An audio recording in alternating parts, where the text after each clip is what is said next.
toetra ny arava topolasy tokovavy. Ahitana andian-drano amin'ny toetra ny faritra atsimo atsinanan'ny Madagasikara.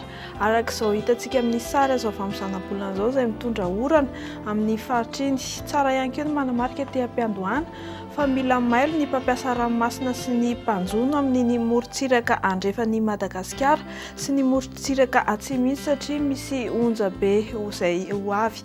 Ny nandrafitra ny toetrandro dia mbola ny ala izay malefaka hatrany. Ho amin'ny rapitsy faha-roapolo ny volana Jolay 17 ary dia ahitana orana malefaka ny faritra Antalaha, anorana tandrifin-drahona kosa ny faritra atsimo atsinanana. Ifandimby ny rahona sy ny masoandro ny any faritra sisa faoriny fisavan'ny Andianjavona Voamaraina, any aloatra Mangoro, ny faritanan-Antananarivo, ny faritan'ny Toliara, ny faritra Vadivavy Fitovinany, Amoronmania, Hotomatsiatra ary Orombe. Mafimafy kosa fitsokan'ny rivotra ny amin'ny tendrony avaratry ny nosy sy ny faritra Sofia iny.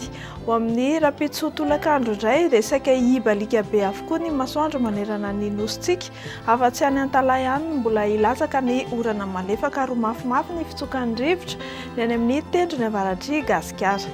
Mikasika ny maripana indray dia tsy dia misy fihetsehany firy ranorana tamin'ny androany, 2 degré Celsius ny ambany indrindra ny vakina Karatrany, ny amin'ny morontsiraka kosa manodidina ny 12 hatramin'ny 20 degré Celsius.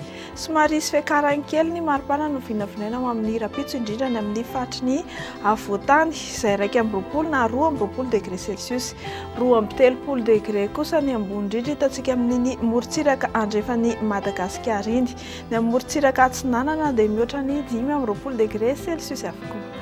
Raha ivoaka ivelan'ny Gasikara indray ianao dia ho amin'ny rapitso ifandimby indray ny rahona sy ny masoandro ny any faritra Johannesburg any, tahaka izay ihany koa any La Réunion, anoram-baratra ny Bangkok, anorana malefaka ny Maurice sy Comores, anorana tandrifin-drahona ny faritry Paris, olalovan-drahona ny Milan sy ny faritry Seychelles.